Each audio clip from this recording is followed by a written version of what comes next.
Um tornado passou por Paris, devastando tudo e levando uma menina chamada Emily até uma estação espacial chamada Romulus. Não, para quê?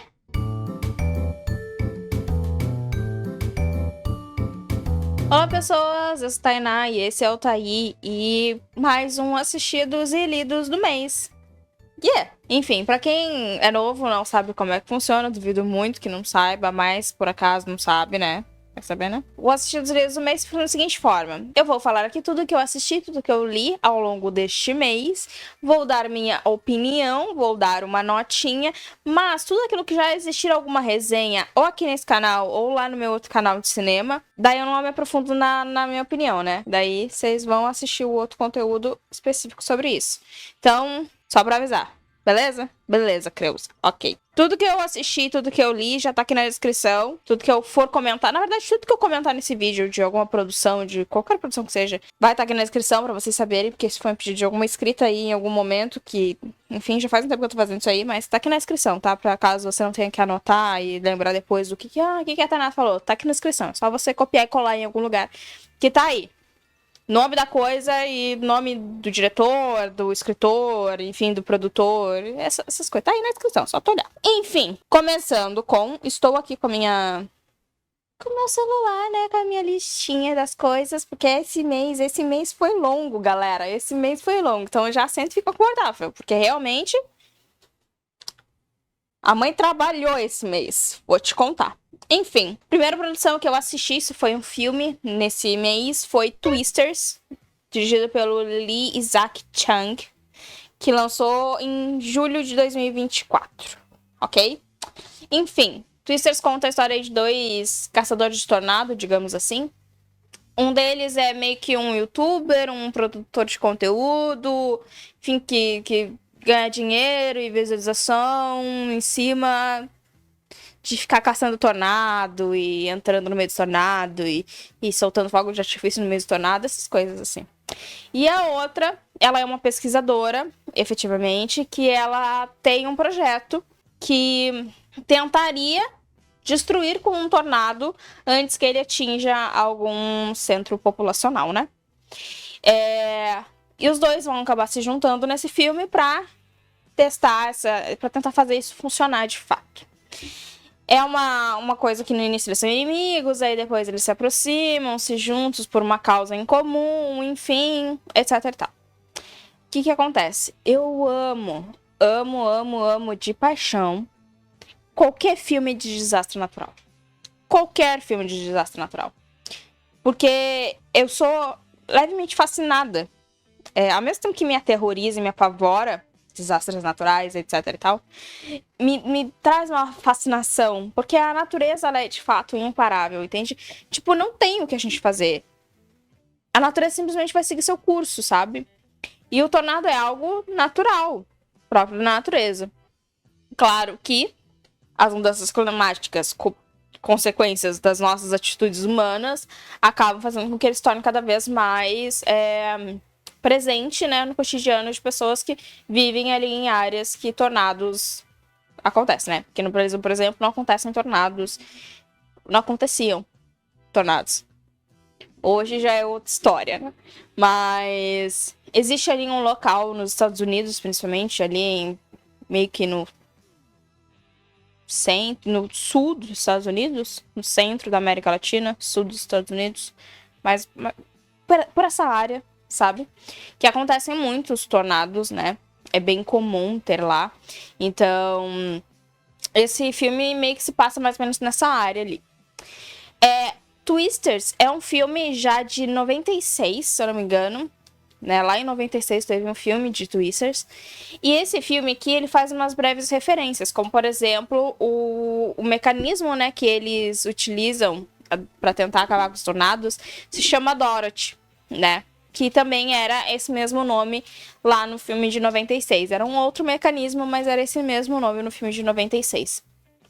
E algumas outras referências ao longo do filme tem ao filme de 96. Esse filme não é um reboot, não é um remake, não é um revival, não é nada disso. Ele é meio que tudo ao mesmo tempo, sabe?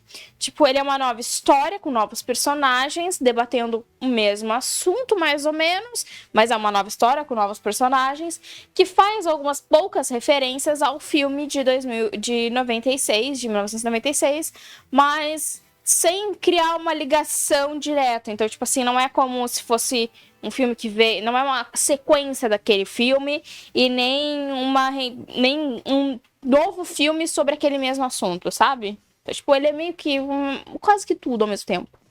Não é um reboot também. Eu não sei, eu tentei achar uma palavra que descrevesse bem o que é esse filme, mas eu não consegui achar. Enfim, eu gosto muito de filmes desse gênero, de tornados, tsunamis, terremotos, fim do mundo, enchentes.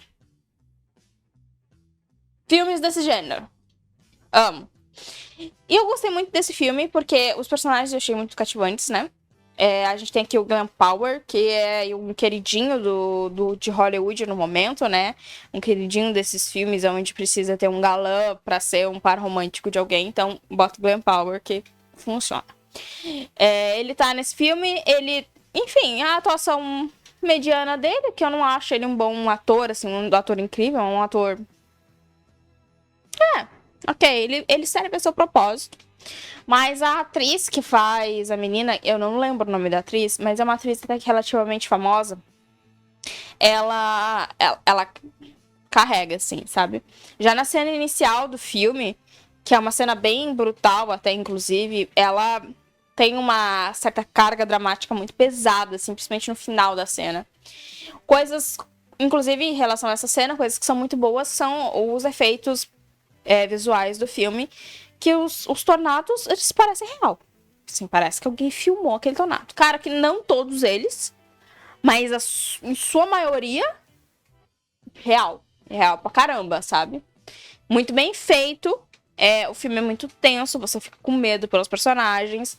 A história ela é interessante. Eu acho que podia ter se desenvolvido e trabalhado um pouquinho mais a relação do próprio mecanismo mesmo, né? Tipo, o estudo não tem muito isso, uma explicação mais profunda, uma coisa mais... É muito por cima, rapidamente, porque meio que o foco do filme acaba não sendo a destruição dos tornados em si, mas sim a destruição que os tornados fazem e a relação dos dois protagonistas ali principal e os problemas individuais de cada um. Então, a questão de destruir um tornado não é tão relevante assim. Por isso eu acho que acredito que essa parte da história ficou um pouco superficial. Mas eu, como amante dessas coisas, gostaria muito de ter visto um pouco mais aprofundado. Eu não vi o Twister de 96, mas tenho que admitir que fiquei com vontade de assistir. Por conta de que esse filme foi muito bom e eu sei que o de 96 também ele é bem aclamado pela crítica. Então, se esse é bom e dizer que o de 96 é melhor, vou estar querendo ver. Enfim, a minha nota foi 4. 4 estrelinhas. Porque, enfim, ele não é perfeito, né? Mas 4 estrelinhas é um filme que cheira pra caralho. Não, é um bom filme. Filmes que cheiram pra caralho são 4 estrelas e meia. Mas esse é um filme bom. Muito bom, muito bom. Eu recomendo. Se você curte essas paradas, Twisters é um bom filme desse gênero. Eu sei que a gente quem gosta disso é bem carente de filmes bons do gênero, porque não tem muitos. Eu sei que é difícil pra você que tá aí do outro lado da tela, que se compara, que se vê representado por mim. Eu sei que você se sente assim um pouco carente pela falta de produções de qualidade desse assunto. A minha dicção tá muito boa hoje. Não sei o que aconteceu com ela. Na verdade, nos últimos 2 vídeos. Eu não sei o que tá acontecendo com a minha dicção. Não sei. Talvez seja o tempo. Fica um pouco seca num tempo quente e seco desses aí. Eu não consigo falar. Inclusive, vou beber água. Você tá bebendo água? Beba água. O próximo é um livro, né? 60 Dias com Ele, da Thalissa Bettinelli, que foi o primeiro livro que eu li esse mês. Já tem resenha aqui no canal. Então, por favor, vai lá, porque eu não quero entrar nesse assunto de novo. Mas 60 Dias com Ele foi lançado em novembro de 2023. Inclusive, eu achava que era um livro mais antigo e não era. Era bem atual. Em novembro de 2023 e conta a história, uma comédia romântica, né, dessas baseadas em clichês, assim, conta a história da Annalise, que é uma garota mística, que acredita em destino, que acredita em horóscopo, que acredita em magia, que acredita em amor verdadeiro e único para sua vida inteira. Essa garota, Annalise. E aí ela é vizinha do Samuel, que é 17 anos mais velho que ele, que já é uma. Que ela, que já é uma red flag aí, né? Homens mais velhos não se envolvam com homens mais velhos. Só isso que eu tenho pra dizer. Samuel é um cara assim. Frio, um pouco arrogante, inteligente. Pelo menos ele era pra ser. E essas coisas, assim, sabe? O cara experiente. O cara mais velho experiente. E a garota mais nova ingênua. É essa parada ridícula. É sobre isso que o livro se trata. E a Annalise consegue ler os pensamentos pútridos de Samuel. Vou chamar de pútridos. Os pensamentos pútridos de Samuel. Tem resenha aqui, então você vai lá assistir a resenha, porque eu não vou falar sobre isso aqui de novo. Realmente não vou falar sobre esse livro. Outra coisa, a todo mundo que se sentiu ofendido, a todos os homens héteros se sentiram ofendidos.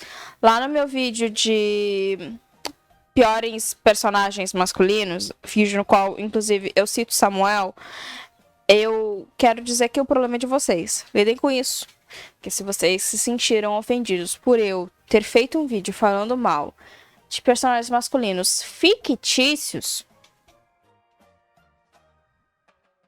sinal de que algo tá errado. Vá, um psicólogo, você precisa de ajuda. Tá? Sua cabeça aqui, ela não tá muito bem. É isso.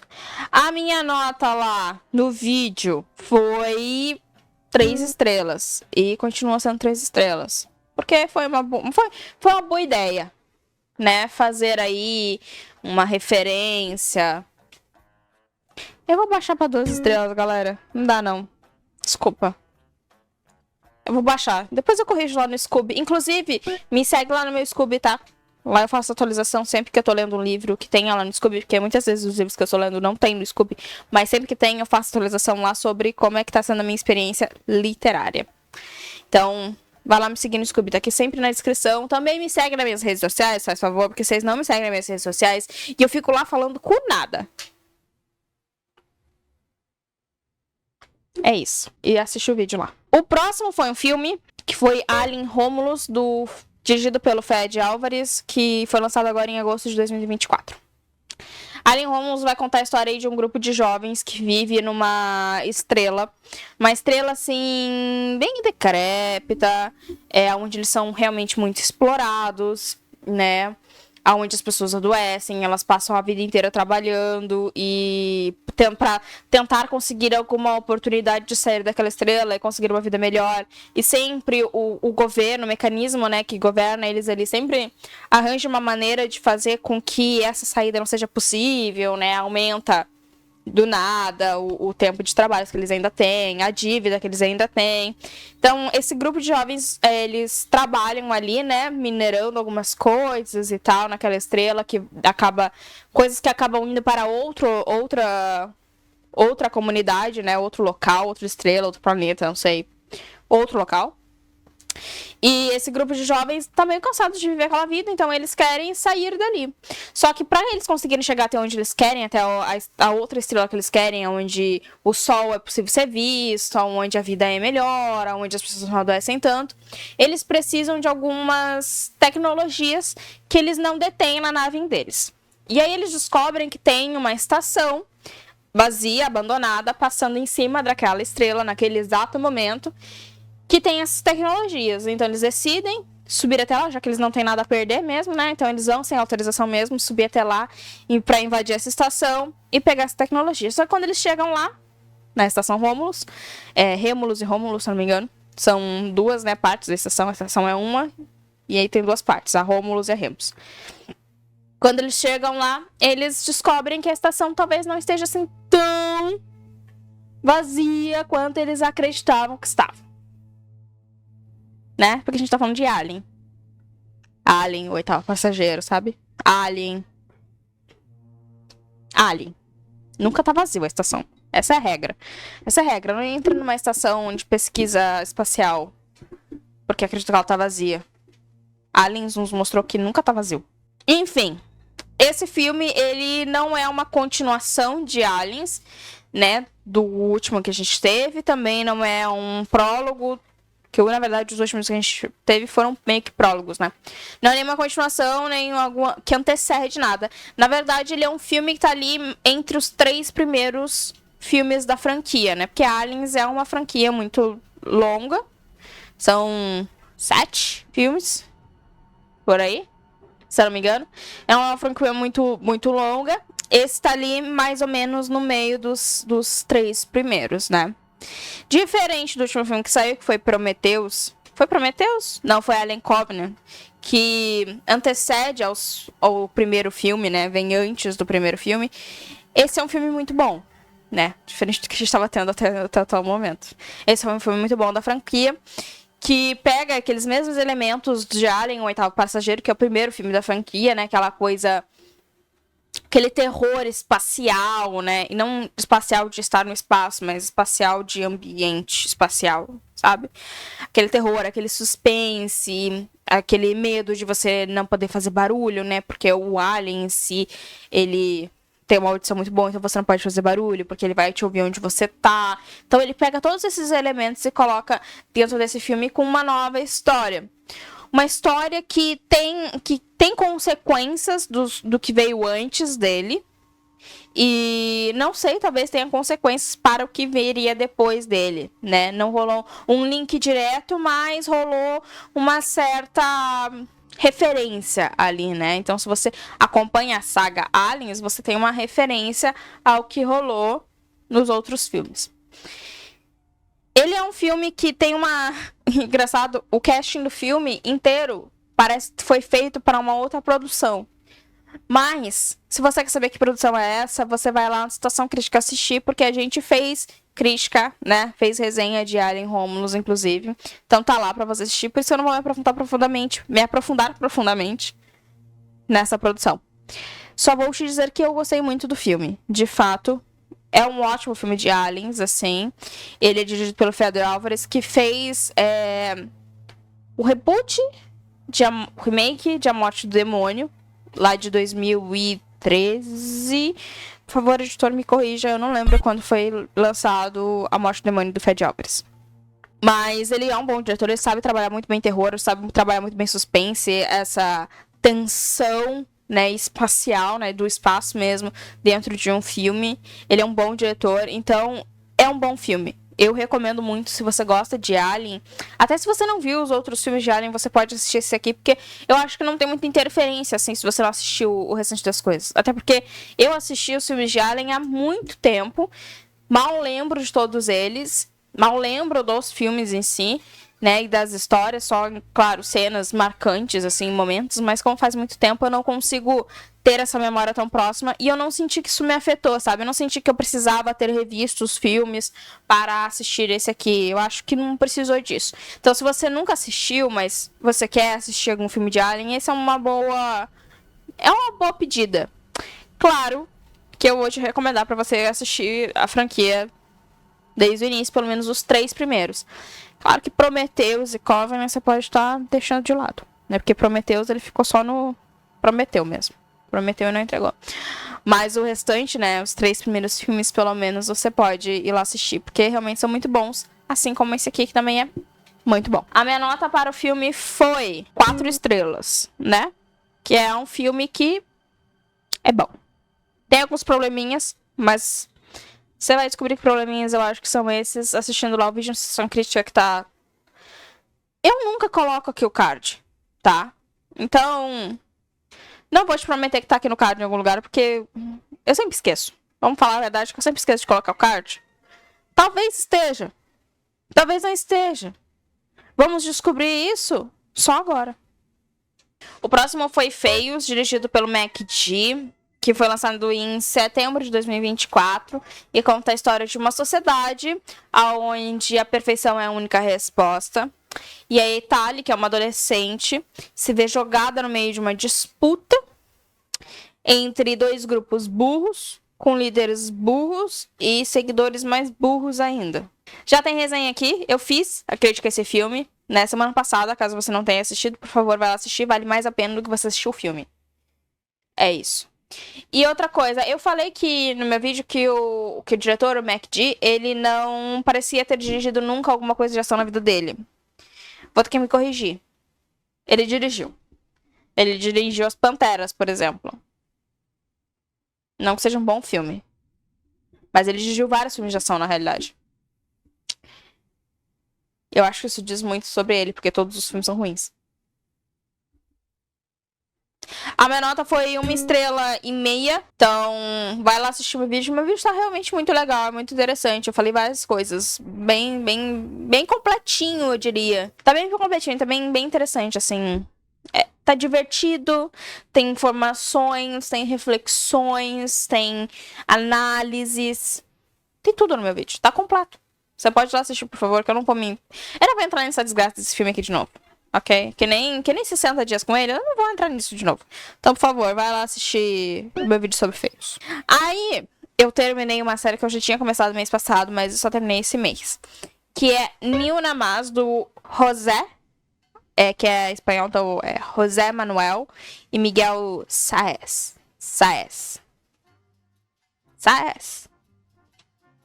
Não sei se tá certo.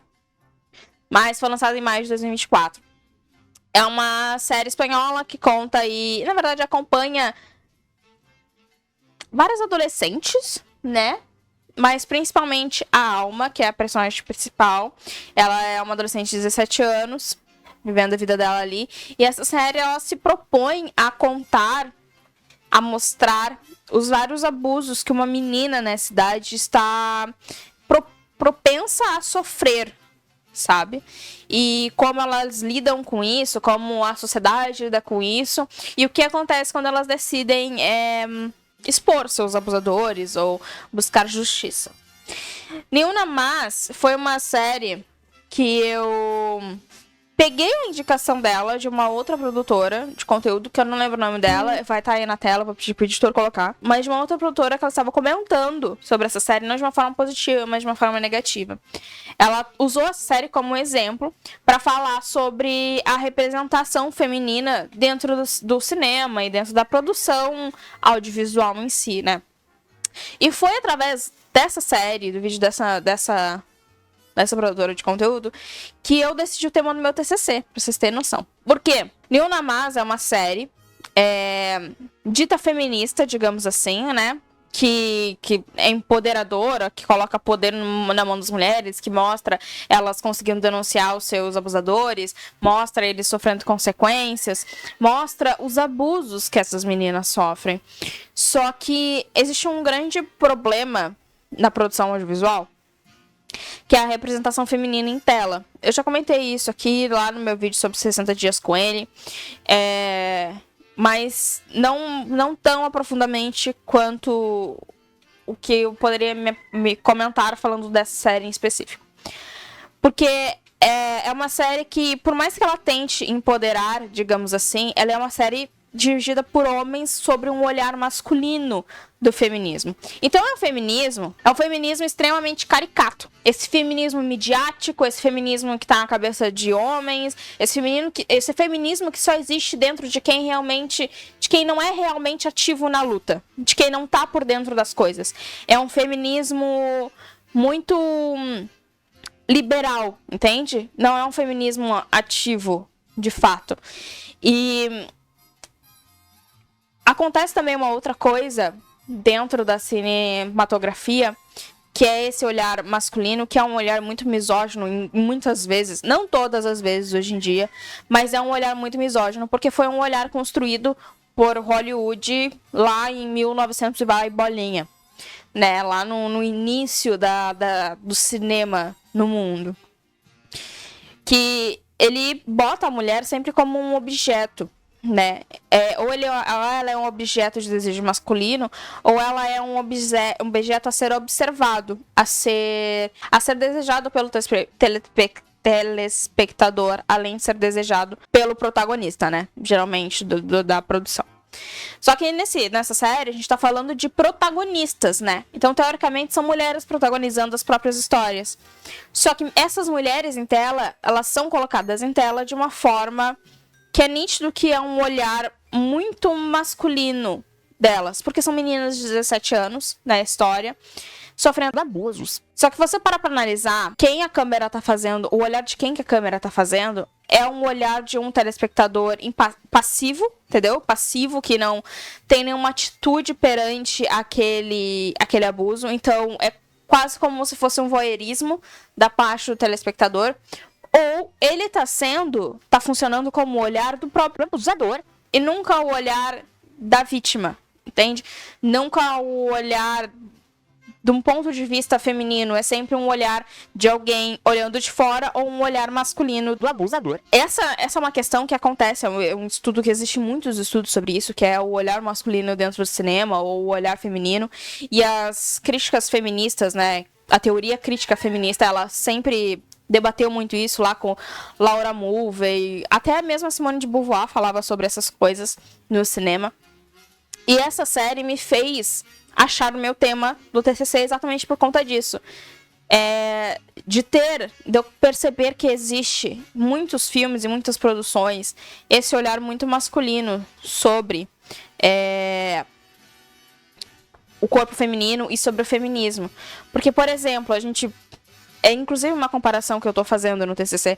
Se você observar Pobres Criaturas, né, que saiu ano passado, autoproclamado pelo próprio diretor, que é o Yorgos Lanthimos, como um filme feminista, que debate coisas feministas, e se você for olhar críticas de mulheres, você vai ver que todas essas mulheres, ou pelo menos quase todas essas mulheres, todas essas críticas, grande parcela delas, tá dizendo que o filme, que é auto-intitulado feminista, tá longe de ser feminista, exatamente por objetificar o corpo feminino e por passar uma imagem voyeurista e até um pouco fetichada do que é uma mulher empoderada, digamos assim, né? Que a Bella Baxter, ela até pode ser um pouco empoderada, mas ela, mesmo assim, repete as ações misóginas e acaba tendo atitudes e as coisas são muito romantizadas e aquela câmera a olho de peixe muitas vezes é utilizada para...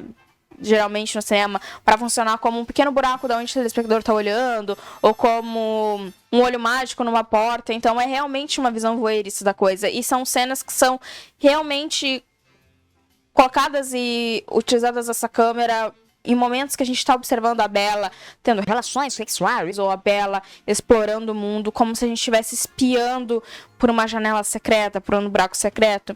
E é um filme que foi criticado por mulheres, né, que estão dentro da luta, por exatamente se autoproclamar feminista e não ser feminista. Inclusive tem uma crítica que eu achei maravilhosa, que foi que ela falou que é muito engraçado como filmes dirigidos por homens podem se autoproclamar feministas e filmes dirigidos por mulheres não têm esse direito.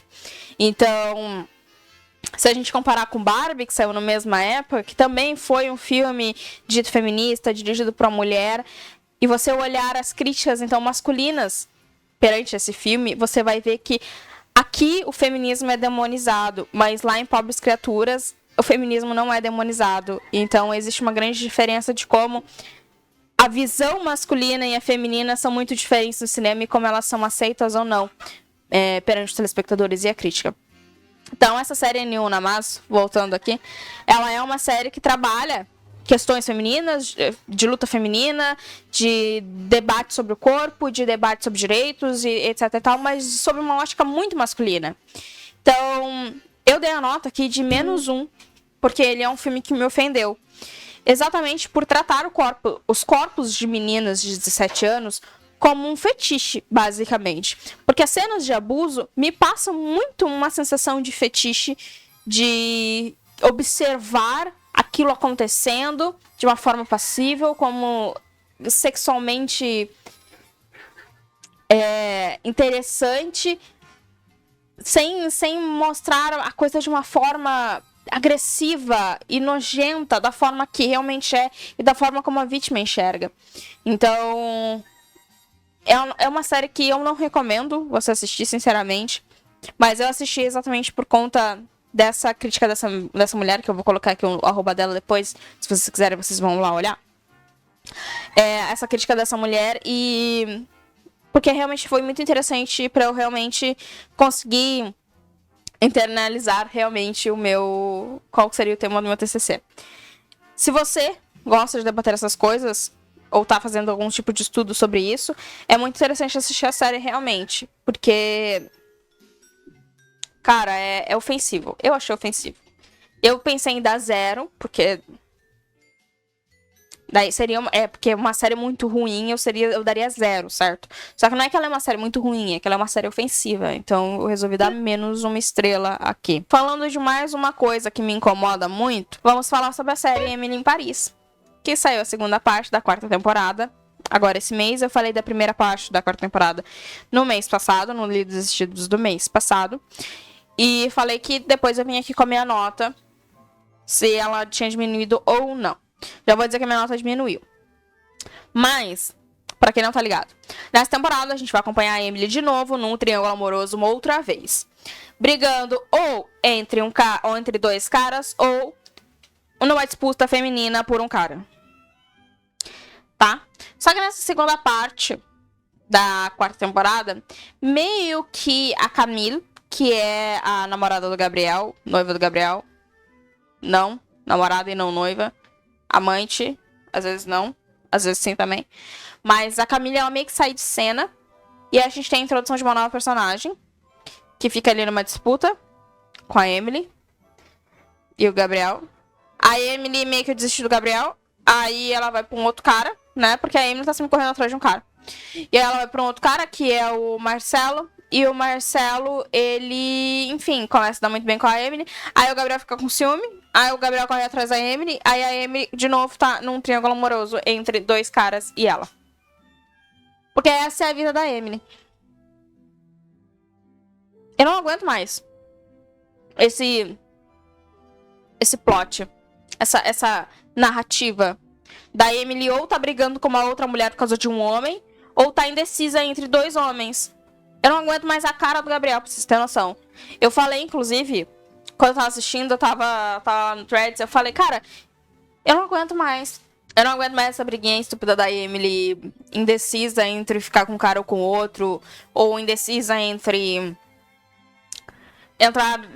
apoiar a menina que quer ficar com o cara que ela gosta ou não, ou, tipo, abrir espaço, ou lutar pelo cara. Eu não aguento mais isso. Eu simplesmente não aguento. E no final dessa 4ª temporada, meio que a Emily, acho que dá a entender que ela deixa o Gabriel pra trás, mas não tanto assim também, porque tem que ter um gancho pra próxima temporada, 5ª temporada. E eu falei lá, cara, acho que se a Emily volta pra esse Jurandir do Gabriel, eu mato essa menina. Eu agrido ela. Eu entro na tela e eu agrido ela. Porque eu não aguento mais, cara. Só vai focar em outra coisa, vai fazer outra parada, sabe? Parece que o único desejo da vida dela é ter um macho. Ela podia ser tão uma coisa mais Diabo Veste Prada com um final melhor. Porque vamos analisar. Diabo Veste Prada trata de uma menina que entra no mercado da moda e que quer crescer nesse mercado, que se dedica muito ao trabalho dela, entendeu? Numa empresa com uma chefe que é pau no cu, sim, mas mesmo assim vê potencial nela, entendeu? E ela trabalha. E essa chefe, mesmo sendo pau no cu, meio que incentiva ela a trabalhar, a ser melhor, porque ela vê potencial ali. Não que isso seja bonito. Não tô tentando romantizar uma relação bosta entre chefe e funcionário. Uma relação bosta de exploração. Não tô tentando. Não, longe de mim. Longe de mim. Mas o filme em si, ele é muito bom. Tirando o final. Porque ela volta pra aquele lixo de homem. Agora a Emily em Paris poderia pegar essa história de Diabo Veste Prada dentro da área do marketing, que é muito parecido, inclusive, com a área da moda. Já estive dentro dos dois, posso dizer que é. que é muito parecido, poderia pegar essa história dentro da área ali do marketing, da propaganda, botar uma menina que tem muito potencial, que ela tem muito potencial, e a chefe dela vê que ela tem muito potencial, e é uma chefe melhor do que a Miranda Eren de Prado, inclusive, e ver, tipo, isso, sabe? Ela trabalhando e ela crescendo na vida, e ela tendo outros desejos que não é a porra do Gabriel. Eu não aguento mais a cara daquele homem. Pelo amor de Deus. Nunca sabe o que é da vida. Quer a menina e consegue a menina. E tipo, foda-se a menina, tá ligado? Aí ela não é importante. Aí a menina vai embora. E aí ele fica triste que ela de volta. Aí a tocha da Emily sempre volta. Toda temporada é a mesma história. Cansa, já é 4 temporadas. Já deu. Às vezes as narrativas secundárias dos outros personagens são mais interessantes que a da Emily. Porque a da Emily tá insuportável já acabou pra mim, acabou. Enfim, aí a minha nota diminuiu. Porque lá, se eu não me engano, tinha dado 3, né? 3,5. Aqui eu dei 2,5, porque, porra, sei lá, também não lembro que eu dei lá. Mas, pra mim, deu. Dei 2,5 porque dá pra rir. Tem cenas engraçadas. Dá pra rir. Mas eu não aguento mais Emily em Paris. É isso. Essa é a minha carta de ódio. Ah, é sério. Gostava da primeira temporada. Agora percebi que é só isso que eles têm pra contar mesmo. É só briga feminina e disputa por homem. Que ódio. Saindo das coisas péssimas, vamos para as coisas boas. Porque eu assisti o Sexto Sentido do M. Night Shyamalan. Do M. Night Shyamalan. Que saiu em outubro de 1999. O filme tem a mesma idade que eu. 25 anos. Tem 25 anos, galera. Pois é. Enfim. Sexto Sentido conta a história aí de um psicólogo infantil que acaba entrando num caso com um menino, que é um menino, assim, que se encaixa em todos os padrões de um menino que tem pais separados. Mas, ao mesmo tempo, ele não se encaixa em todos os padrões. Tem coisas estranhas acontecendo com esse menino. Coisas muito bizarras. Coisas, assim, que a ciência talvez não explica. E aí, esse cara, esse psicólogo, tem que se envolver cada vez mais pra tentar decifrar o que é. E como todo filme do M. Night Shyamalan é óbvio, é óbvio que tem um plot twist. Mas, enfim, eu nunca tinha assistido o Sexto Sentido. Porque eu não era muito fã do Shyamalan. Eu não era muito fã do Senhor Noite. Pode ser? Senhor Noite, tá? Eu não era muito fã do Senhor Noite. Porque, enfim, tem muitos filmes em sua carreira que não são de boa qualidade. Tipo, Avatar. Destruiu uma das minhas animações preferidas, sabe? Eu amo completamente Avatar. E ele destruiu Avatar naquele filme. É imperdoável. Então eu não gosto muito de Shyamalan. E eu nunca tinha assistido, mas na Situação Crítica a gente tá fazendo um quadro de situando diretores, né? Onde a gente pega um diretor aí pra te contar sobre a vida dele, sobre a carreira, sobre os filmes que ele fez, sobre, enfim, tudo isso, coisas boas. Os ruins a gente também deixando de lado, mas a gente também comenta de vez em quando, mas a gente não se aprofunda, a gente conta dos outros filmes. Então, se você quer saber lá dos primeiros filmes do Shyamalan, tem lá a primeira parte na Situação Crítica já, inclusive a gente fala de Sexto Sentido, que foi aí o primeiro grande sucesso dele, né? Tem a minha opinião lá também, não vou dar minha opinião aqui. Só vou dizer que, de fato, esse é o melhor filme do Senhor Noite. O Senhor Noite aqui tava magistral. Depois foi só decadência. Mas aquele tava magistral. Tão magistral que esse foi mais um 5 estrelas pra mim nesse ano. Tive alguns filmes esse ano que foram 5 estrelas. Acho que foram 3, 4 filmes 5 estrelas esse ano. E esse aqui foi um deles, porque realmente o Sexto Sentido é um dos melhores filmes que eu já assisti na minha vida. Entrou no meu coração. Entrou. É muito bom. Caso você não esteja ligado exatamente o que é o Sexto Sentido, você sabe que filme é. Porque é aquele filme lá do Eu Vejo Gente Morta. Sabe, do gurizinho com o cobertor falando do Eu Vejo Gente Morta? Esse filme. Ótimo, ótimo filme do Shyamalan. Pode ir lá assistir. Eu recomendo de verdade que você assista. De verdade. Magistral. Cinema puro. É muito engraçado. Porque como um cara comentou lá no Situação Crítica, o Shyamalan, ele é 880. Ou ele é muito ruim ou ele é muito bom. Tipo, ele tá lá em cima ou ele tá lá embaixo. Ele não tem um meio termo. Ele não consegue ser medíocre. Ele ou é só muito bom ou muito ruim. Não tem o meio das coisas. Ele é 880. Vai lá assistir que vale a pena. Assiste também o vídeo do Situação Crítica, né? Por favor. Porra. Vai lá assistir o vídeo de Situação Crítica. Estão fazendo um favorzão pra vocês, contando aí a história da vida de diretores. Vai lá. O próximo foi um livro, que foi A Noite Maldita, do André Bianco, lançado em 2013. Não consegui achar mês, mas foi em 2013. A Noite Maldita é um dos livros da saga As Crônicas do Fim do Mundo.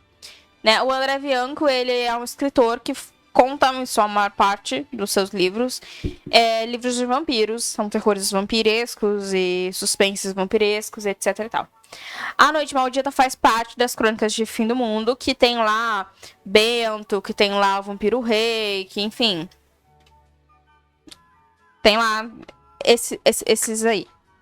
Esses livros. Vários desses livros. A Noite Maldita, ele vai contar o início de tudo. Né? O início do grande caos que o mundo acabou se abatendo pelo mundo, né? Então, numa noite, a população brasileira, porque esse é um livro que se passa no Brasil, em São Paulo, a população paulista acaba percebendo, numa noite comum, acaba percebendo que as televisões, os telefones, os rádios, tudo saiu fora do ar. Então, eles estão incomunicáveis. E achando que é a causa de uma tempestade solar que está acontecendo aí, né, no mundo, eles vão dormir tranquilos, ou pelo menos quase tranquilos, um pouco preocupados, mas basicamente tranquilos. Só que quando eles acordam no dia seguinte, eles percebem que talvez não tenha sido só as comunicações que tenham dado pau, porque grande parte da população não acorda. Eles meio que entram em um coma, estão vivos, mas eles não acordam. Tudo tá bem com eles, fisicamente, mas eles não acordam. Eles simplesmente estão dormindo.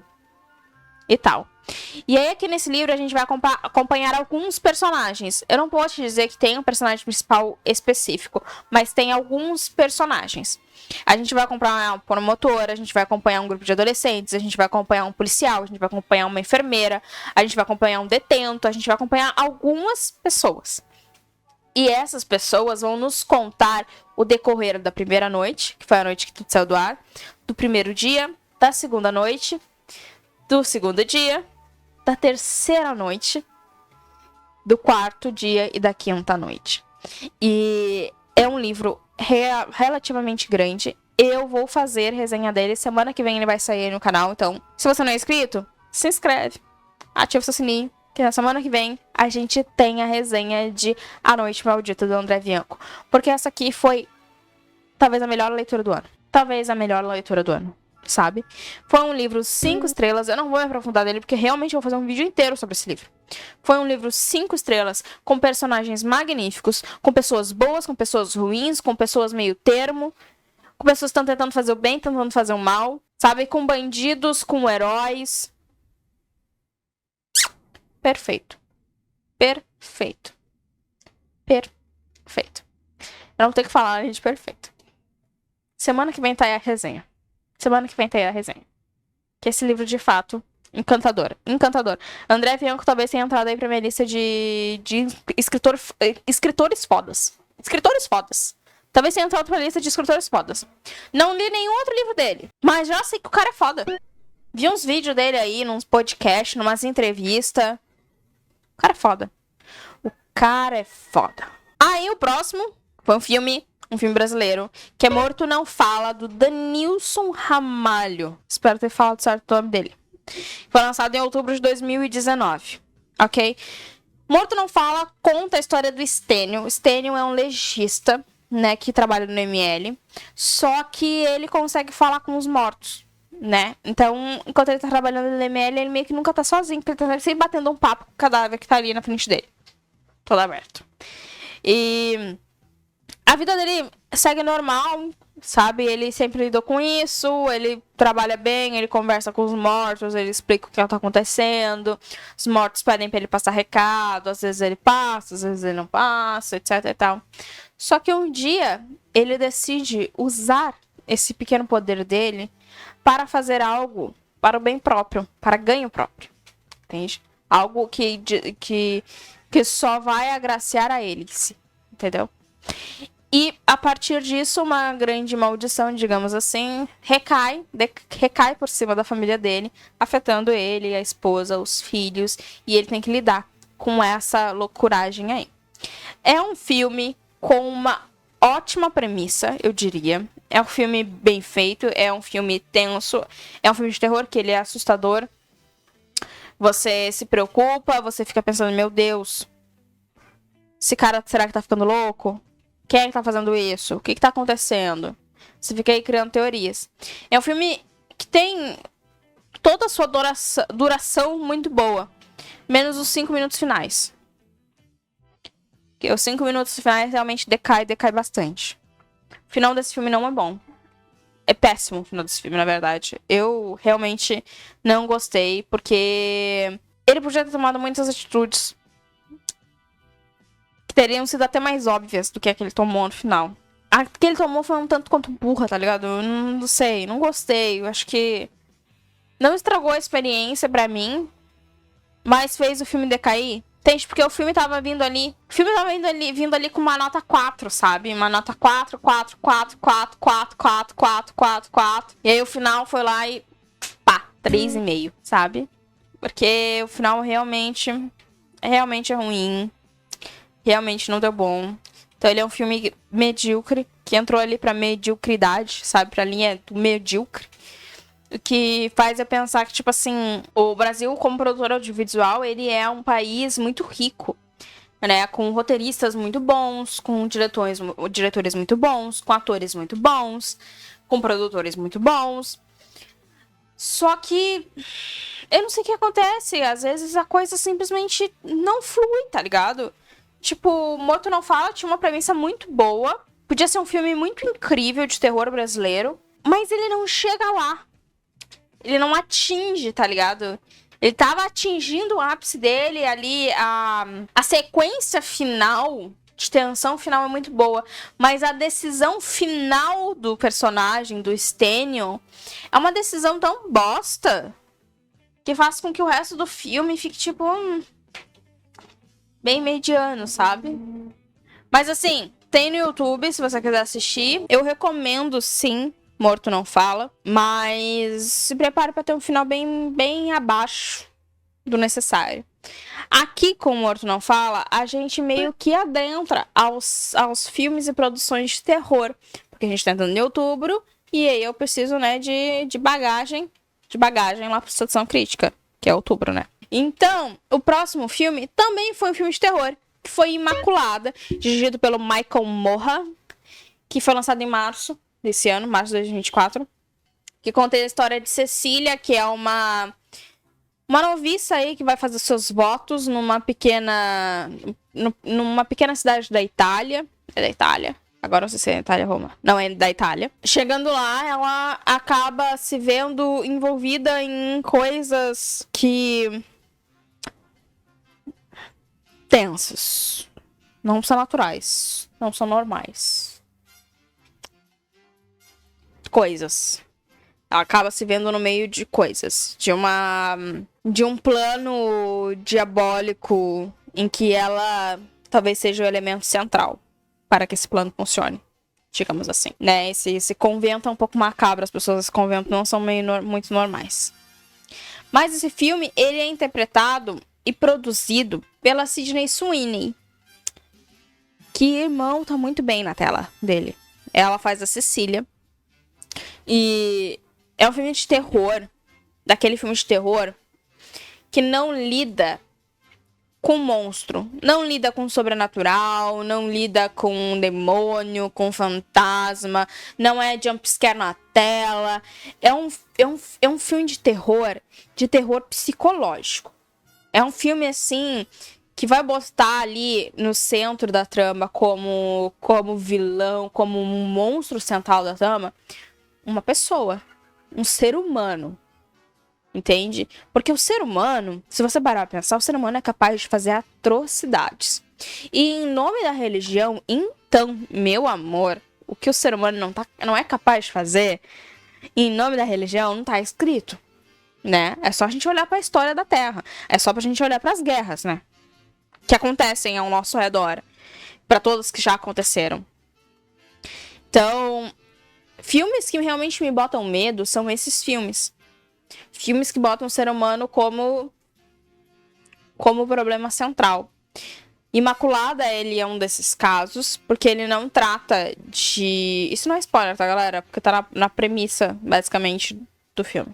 Ele não trata de coisas sobrenaturais, né? Ele não vai tratar de demônio, ele não vai tratar de capeta, ele não vai tratar de fantasmas, de assombrações, de possessão, de nada disso. Nada disso. E ele é muito assustador por conta disso, né?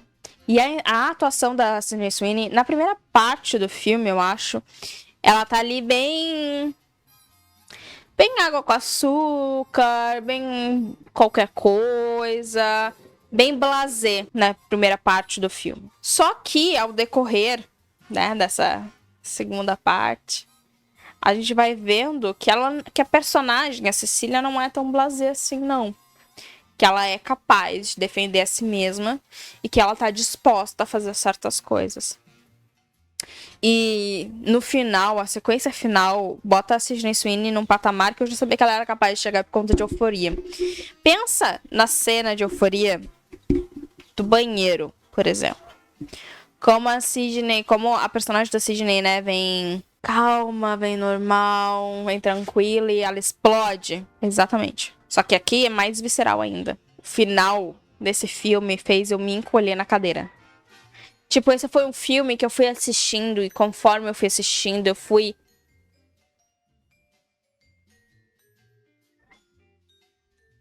me protegendo.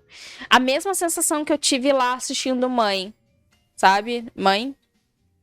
O filme Mãe com o Javier Bardem e a Jennifer Lawrence. Também tem uma cena, também é ali o final do filme, né?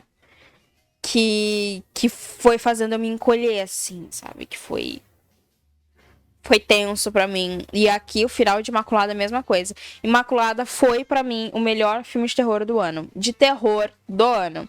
Mas ele não foi um nota 5. Ele foi um nota 4,5. Porque eu acho que tem algumas coisas que acontecem no filme que ficaram um pouco, tipo... Tá, mas me explica como isso funciona, como isso foi possível.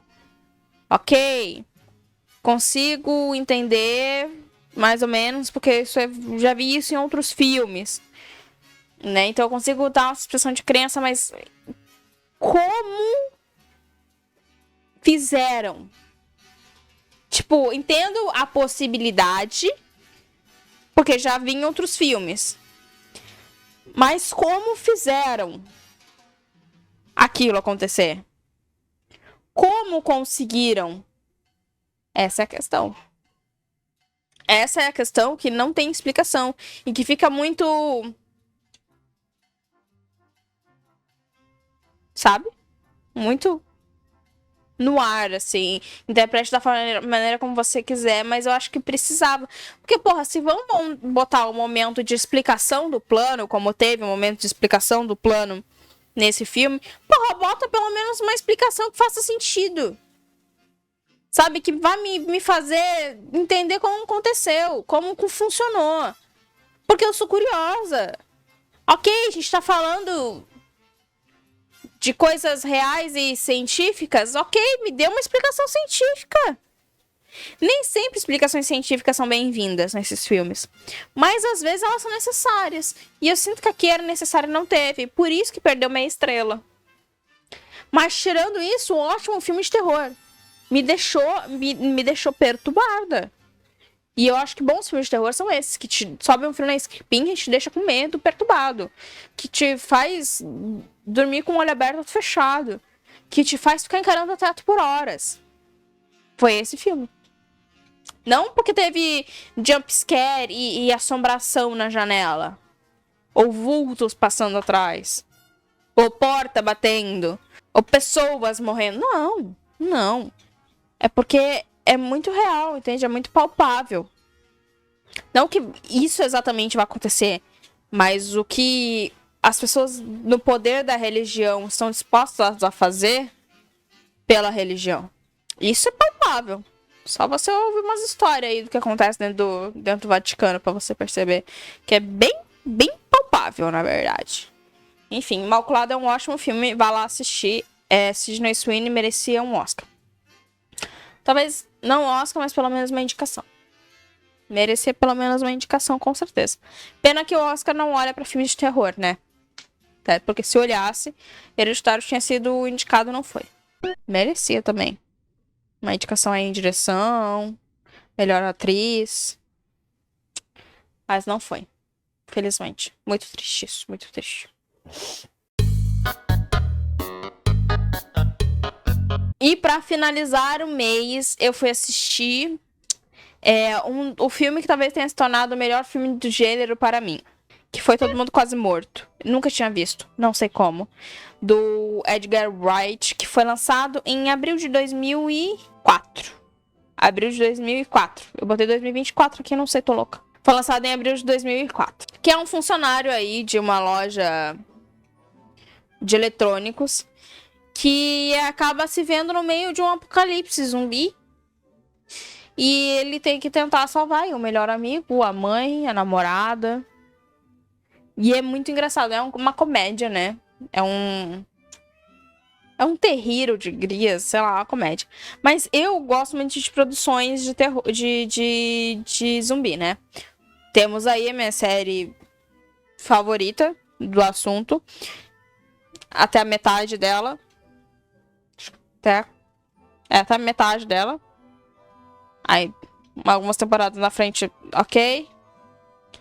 Mas ela só era boa mesmo até a terceira temporada, que nem na quarta ficou a desejar, eu diria. Mas que é The Walking Dead, pra mim é esplêndido. Primeira, segunda e terceira temporada, uma obra-prima. Quarta temporada a gente finge que não... Finge, não, fingido um pouco. A gente se faz meio que de louco. HQs também de The Walking Dead, perfeitos, maravilhosos. Entende?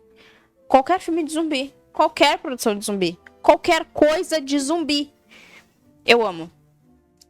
De verdade, eu acho que de terror talvez esse seja o meu gênero favorito. E eu não vejo muito como terror. Porque, sei lá, zumbi não me dá medo. Acho que eu já consumi tanto sobre isso que não me dá medo. Mas os humanos e o que os humanos são capazes de fazer no apocalipse zumbi, isso me dá medo. Enfim, Todo Mundo Quase Morto, ele é uma comédia, então ele é mais pra rir, digamos assim, meio Zumbilândia da vida, etc e tal. Só que muito melhor do que Zumbilândia. Como é que eu nunca tinha visto antes Todo Mundo Quase Morto? Eu não sei. Eu só sei que eu amo Edgar Wright, entendeu? De verdade. Porque eu acho ele um ótimo diretor. Os filmes dele são geralmente muito bons. E Todo Mundo Quase Morto aqui é um grande exemplo disso. Então ele se tornou, acho que, meu filme favorito do gênero. Mesmo que a gente tenha aí outros filmes que são mais de terror, tipo Extermínio, né, que são mais de terror. E outros filmes aí que eu esqueci agora o nome. Aquele lá do Zack Snyder, que não é tão bom quanto as pessoas falam. É bom, mas... algumas coisas são boas, mas ele em si não é tão bom. E geralmente, sinceramente, ele é mais ou menos bom porque a gente tem o Jonathan Nolan ali no meio, né? Mas esse aqui, se a gente for puxar pra um lado mais comédia de zumbi, ele é com certeza o melhor que eu já assisti. E olha que eu gosto muito do Como Sobreviver a um Apocalipse Zumbi. Acho muito engraçado. Muito engraçado mesmo. Ou o próprio Zumbilândia. Mas realmente, Todo Mundo Quase Morto é uma perfeição. Tão perfeição que a minha nota foi 5, né? Estrelas. Perfeito. Filme 5 estrelas é um filme perfeito. Perfeito. Perfeito. Eu quero já até rever, na real. De tão perfeito que ele é. Eu posso, sinceramente, um dia vir aqui fazer só um top 5 zumbis. Vamos ter aí Todo Mundo Quase Morto. Vamos ter aí All of... Eu vou ter que traduzir porque eu não lembro em inglês. Mas Todos de Nós Estão Mortos. que é uma série japonesa, coreana, de zumbi. Ou Como Sobreviver a um Apocalipse Zumbi. Ou Zumbilândia. E tem aquele também com a Selena Gomez, que eu não lembro o nome. Que é ótimo também. Aquele é muito engraçado. Muito engraçado. Tem o Adam Driver, tem a Selena Gomez no filme. E ele é realmente divertidíssimo. Posso fazer um top... Talvez até um top 10 zumbis. Me fala aí a sua opinião, deixa aí nos comentários. Talvez eu esteja fugindo do assunto do canal. Mas foda-se também, né? Eu faço o que eu quero. E vocês assistem se vocês quiserem. Se vocês não quiserem também, fica bem triste. Porque eu gosto de falar sobre isso. Tem um pouco de misturação com os zumbis. Mas enfim, não se esqueçam que agora eu tenho um link da Amazon. Então se você for comprar qualquer coisa na Amazon, tipo um livrinho, por favor, compra pelo meu link que tá no primeiro comentário fixado aqui nos comentários. Aproveitando que você tá lá, você deixa seu comentário. Fala aí sobre as produções que eu citei aqui. Fala se você já viu alguma coisa, dá a sua opinião. Fala se você ficou com vontade de ler A Noite Maldita. Se você não ficou com vontade, crie vontade, porque ela é incrível. Incrível. Tá de graça no Kindle Unlimited. Vai lá. Esse é a sequência, que é a deriva, que eu ainda não li, mas eu vou ler. Deixe seu like, se inscreve no canal caso você não seja inscrito, ativa o sininho pra você não perder nada. Pra você receber notificação certinho, sempre que eu postar alguma coisa. Me siga nas minhas redes sociais, que estão aqui na descrição, também estão aqui na tela. Eu tenho um Scooby e um Letterboxd. Então, se você quiser acompanhar o que eu estou lendo e o que eu estou assistindo, por favor, me siga por lá. Também me siga no Threads pra conversar comigo. Ou, se o Twitter voltou, vai estar aqui na descrição o Twitter. Se o Twitter não voltou, não vai estar aqui na descrição o Twitter. Mas se o Twitter não tiver voltado, você me segue no Threads. E me siga no meu Instagram, por favor. Eu fico falando com nada lá. Vocês não estão lá? Eu falo com ninguém. Vai lá no Situação Crítica, assistir os vídeos que eu citei. E também se inscreve lá no canal pra ajudar nós. Pra gente crescer também por lá. Vai que se eu tiver 2 canais monetizados, eu não consigo largar meu CLT. Nunca se sabe. É sempre uma possibilidade. E é isso. Me desejo sorte com o meu TCC. Um beijo. Eu fico por aqui. Te vejo semana que vem. Tchau. Pode ir embora. Tem mais nada pra ver aqui.